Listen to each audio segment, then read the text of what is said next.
Hello students, welcome to my desk. आज है date 12 सितंबर 2020। आज इस वीडियो में हम डिस्कस करेंगे कि आपके सभी एग्जाम्स में करंट अफेयर्स से रिलेटेड आज की डेट से कौन कौन से क्वेश्चंस बन सकते हैं। तो पेन पेपर ऑन कर लीजिए और सभी इंपॉर्टेंट फैक्ट्स को नोट डाउन करते चलिए और वीडियो को अंत तक देखिए ताकि आपका कोई भी इंपॉर्टेंट फैक्ट मिस ना हो। आपकी पहली अपडेट है आज की।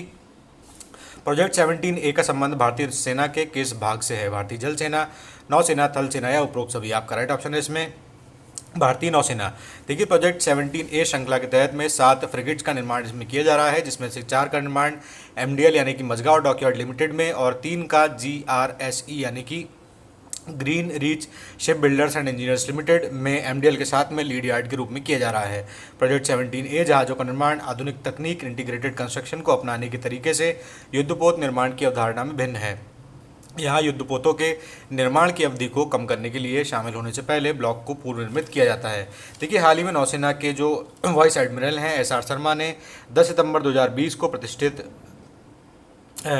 जो श्रेणी है इसके 17A के स्टील फ्रिगेट्स के तीसरे जहाज का शिलान्यास किया है, इसलिए यह प्रश्न आपको पूछा गया है। ठीक है, बात कर लेते हैं चीफ ऑफ नेवल स्टाफ की। तो एडमिरल करमबीर सिंह हैं और 5 सितंबर 1612 को भारतीय नौसेना की स्थापना हुई थी। नौसेना दिवस 4 दिसंबर को मनाया जाता है, इतना आपको इस प्रश्न में से याद रखना है। नेक्स्ट अपडेट है आज की आपकी। तेलुगु साहित्यिक कवि सम्राट श्री विश्वनाथ सत्यनारायण की कौन सी जयंती इस वर्ष मनाई जा रही है? 123वीं, 124वीं, 125वीं या 126वीं? आपका राइट ऑप्शन है इसमें 125वीं। देखिए, उपराष्ट्रपति वेंकैया नायडू ने तेलुगु साहित्यिक कथा कवि सम्राट श्री विश्वनाथ सत्यनारायण की 125वीं जयंती समारोह का उद्घाटन किया है। विश्वनाथ सत्यनारायण का जीवन काल 1895 से 1976 तक रहा। वे 20वीं सदी के एक तेलुगु लेखक थे। उनके कामों में कविता, उपन्यास, नाटक, लघु कथाएं, भाषण इत्यादि शामिल हैं। उन्हें कवि सम्राट से सम्मानित किया गया था। 1970 में भारत सरकार ने पद्म भूषण से सम्मानित किया था। 1971 में उन्हें उनकी पुस्तक रामायण कल्पवृक्षम के लिए ज्ञानपीठ से सम्मानित किया गया था। वह ज्ञानपीठ पुरस्कार पाने वाले पहले तेलुगु लेखक भी थे। इतना आपको इस क्वेश्चन में से याद रखना है। नेक्स्ट अपडेट है आज की आपकी। हाल ही में भारत ने किस देश के साथ में परस्पर सैन्य आपूर्ति सेवाओं और सैन्य अड्डों के इस्तेमाल संबंधी एक समझौता किया है?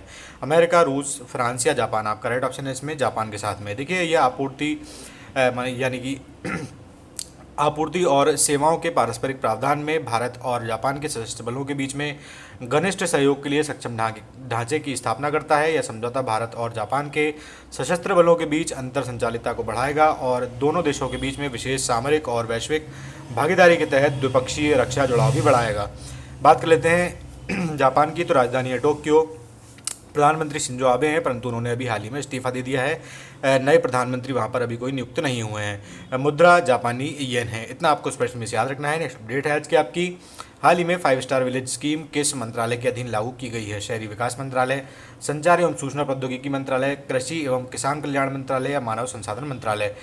नेक्स्ट आपका आंसर है इसमें सूचना एवं संचार एवं सूचना प्रौद्योगिकी मंत्रालय। देखिए, हाल ही में भारतीय डाक विभाग ने देश के ग्रामीण क्षेत्रों में प्रमुख डाक योजनाओं के सार्वभौमिक कवरेज सुनिश्चित करने के लिए 5 स्टार विलेज स्कीम की शुरुआत की है। यह योजना विशेष रूप से सुदूरवर्ती गांवों में डाक सेवाओं के बारे में जन जागरूकता फैलाने तथा डाक उत्पादों एवं सेवाओं को पहुंचाने का प्रयास करेगी। 5 स्टार गाँवों की योजना के तहत सभी डाक उत्पादों एवं सेवाओं को ग्रामीण स्तर पर उपलब्ध कराए जाने एवं उनका विपणन एवं प्रचार प्रसार किया जाएगा।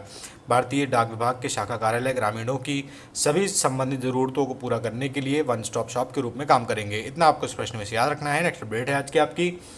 वैभव प्रोटानिल्ला किस जीव की एक प्रजाति है? चींटी, बिल्ली, मेंढक या मछली? आपका राइट ऑप्शन है इसमें चींटी की। देखिए, गोवा के नेत्रावली वन्य जीव अभ्यारण्य जो है 2.5 mm लंबी चींटी की एक नई प्रजाति यहाँ पर खोजी गई है। यह प्रजाति पीले और नारंगी रंग की है, इसलिए इसका नाम लैटिन भाषा में फ्लैमा रखा गया है। इसका पूरा वैज्ञानिक नाम प्रोटानिल्ला फ्लैमा है, इसे आप याद रखेंगे। नेत्रावली वन्यजीव अभ्यारण्य भी इंपॉर्टेंट है।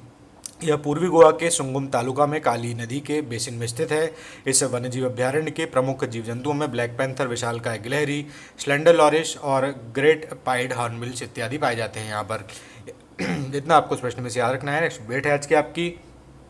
किस राज्य सरकार ने हाल ही में राज्य की पहली धरोहर पर्यटन नीति की घोषणा की है? राजस्थान, मध्य प्रदेश, गुजरात या महाराष्ट्र? आपका राइट ऑप्शन है इसमें गुजरात में। देखिए, गुजरात सरकार ने हाल ही में राज्य की पहली धरोहर पर्यटन नीति की घोषणा की है। हेरिटेज टूरिज्म पॉलिसी राज्य की इस नई धरोहर पर्यटन नीति में राज्य के पर्यटन क्षेत्र को बढ़ावा देने के लिए अंतर्राष्ट्रीय और राष्ट्रीय आगंतुकों हेतु प्राचीन महलों, किलों एवं अन्य विरासत स्मारकों को खोलने का प्रावधान किया गया है। नई नीति के मुताबिक 1950 के पूर्व की सभी ऐतिहासिक इमारतों को धरोहर होटलों, धरोहर म्यूजियम और धरोहर रेस्टोरेंट के रूप में इस्तेमाल करने की इजाज़त देने का प्रावधान है। यह नीति न केवल राज्य में आने वाले पर्यटकों को राज्य के ऐतिहासिक स्मारकों में ठहरने और उनका अनुभव लेने का अवसर प्रदान करेगी, बल्कि यह स्थानीय रोजगार और राज्य पर्यटन उद्योग को भी बढ़ावा देने में मदद करेगी। इस नीति के तहत राज्य सरकार मौजूदा और नए होटलों के रखरखाव और विस्तार के लिए 5 से 10 करोड़ रुपए तक की सहायता राशि भी उपलब्ध कराएगी।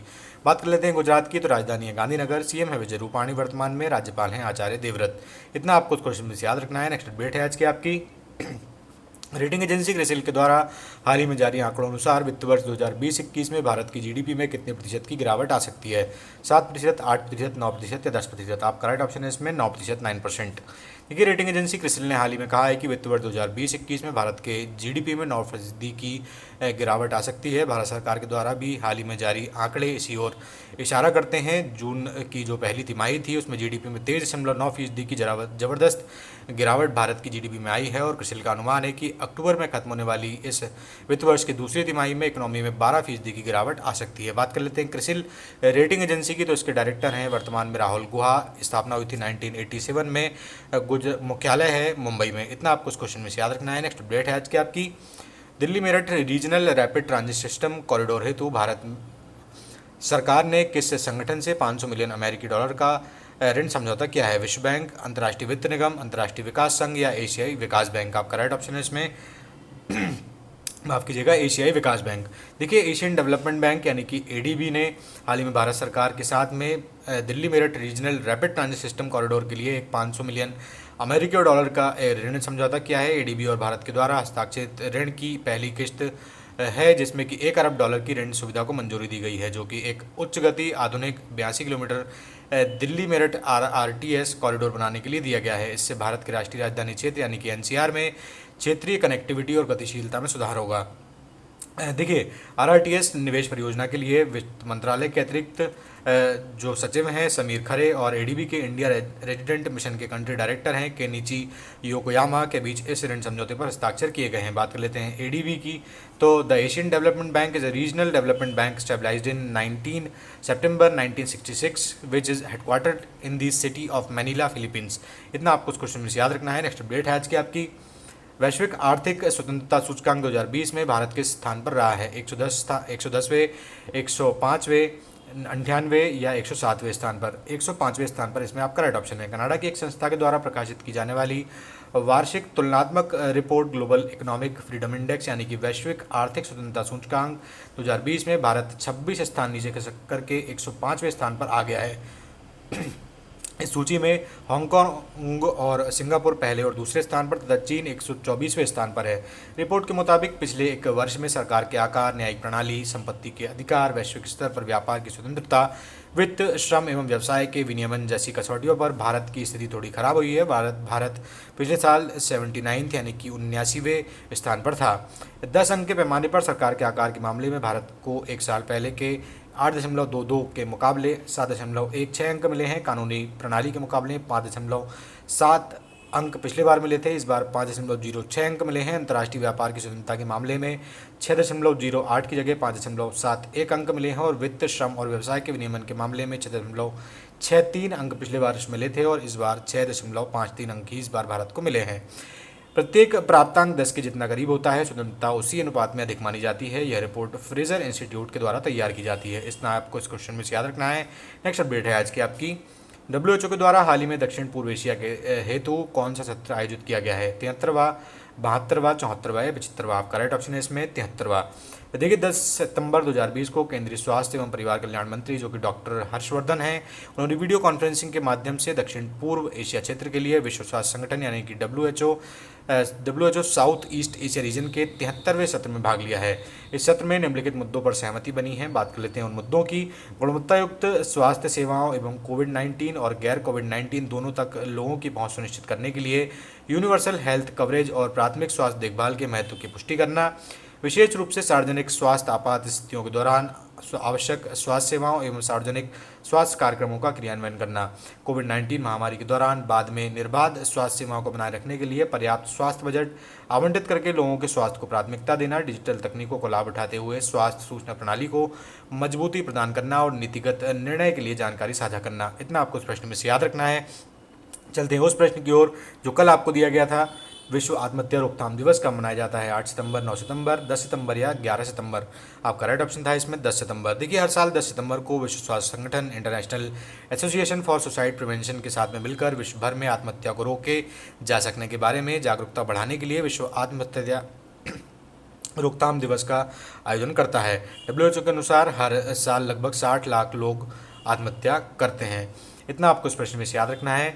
आज के लिए आपका प्रश्न है दोस्तों, हाल ही में किस देश के राष्ट्रपति को नोबेल शांति पुरस्कार के लिए नामित किया गया है? मैं आज आपसे फिर से एक बार कहूँगा दोस्तों कि जब भी आप अपना उत्तर कमेंट बॉक्स में लिखा करें तो उसे जितना हो सके उतना डिटेल में लिखा करें, क्योंकि कोई भी चीज़ जब आप एक बार डिटेल में लिख देते हैं तो दोबारा फिर आप उसे कभी बोलते नहीं हैं। आज की वीडियो में दोस्तों बस इतना ही। अगर आपको वीडियो पसंद आए तो आप उसे लाइक कर सकते हैं, शेयर कर सकते हैं अपने दोस्तों तक, और चैनल को सब्सक्राइब करना बिल्कुल ना भूलिए। धन्यवाद।